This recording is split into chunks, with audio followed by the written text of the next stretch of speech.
Hi, I'm John. I'm Susie. We've been married 30 years, we're in our mid-50s, and we're currently serving as Peace Corps volunteers in Costa Rica. So we've raised 2 children and launched them into the world. We gave them plenty of adventure, and now this is our chance to have an adventure. It's our chance to do something meaningful. And you know what? The kids are actually proud of us, and that feels really good. For me, after a long career in a high-tech company in Silicon Valley, I was eager to try something radically different that was focused on helping people with limited resources. And there's a lot of negativity in this world, and we just wanted to be a part of something small and beautiful. What could be more beautiful than the Peace Corps motto of peace and friendship? As Peace Corps volunteers, we're in the youth development group, and so we work with students in a rural community to promote positive life values.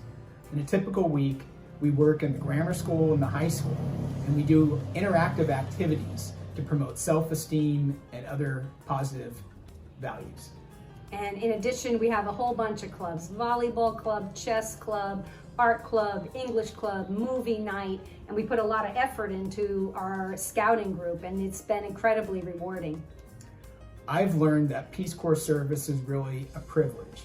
Rarely do people ever have the opportunity to completely immerse themselves in another culture that's very different.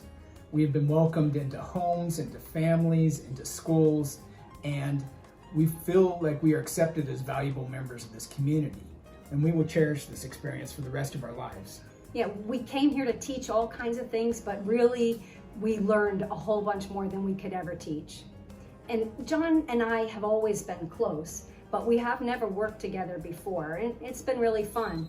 In the classroom, I've got to see this little silly side of him that I didn't know, so it's actually really been good for us. Peace Corps has truly reset our expectations. We are focusing now more on people and relationships and less on short-term objectives and challenges. And it's been an opportunity for us to disconnect and really reevaluate our lives from a different cultural perspective. And I don't want to make this sound like it's an easy job. It definitely isn't. But I've never felt more appreciated in a job before. Sometimes when I walk into the classroom, the kids actually clap. And that feels really good. It's going to be hard for me to go home. You're going to have to start clapping for me. Almost everything in our lives now is very different. Our food, our housing, our friends, the climate. We work in Spanish every day. And most importantly, the culture is very different as well. When we need to go places, we walk everywhere, and when we need to travel in the country, we take very long bus rides. Managing all these changes at the same time has been very challenging for us, and yet we try to stay focused on the positive and our true goal of helping other people.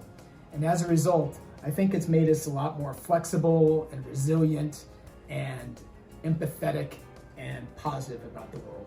Yeah, so sharing a tiny room in a host family was definitely challenging, but we're better people for it.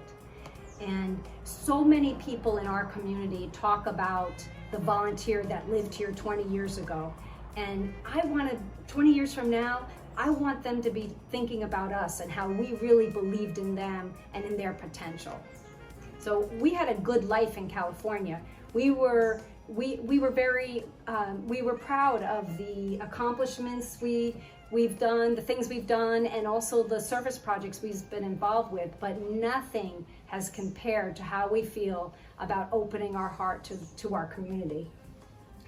Most of the other volunteers are in their 20s, and it has really been a privilege to become friends and to work with them. And yet Peace Corps also needs people that are older in life, that bring a real rich set of diverse experiences.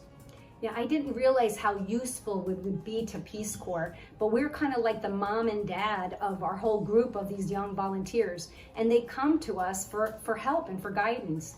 You know, sometimes they show up at the door heartbroken or frustrated or actually ill, and we've been able to nurse them back to health. Sometimes it only takes a batch of chocolate chip cookies to get somebody back on their bus to a rural community again, and it feels really rewarding. We're here to empower a lot of people, and the volunteers are included in that. Overall, it's been an incredible privilege and opportunity to serve, and we encourage you to seek out more information if you're interested. So as far as timing goes, there is never going to be a good time to leave your family, your house, your pets. You just have to do it. Do something bold and beautiful. You won't regret it, and you'll have it forever. Chokila.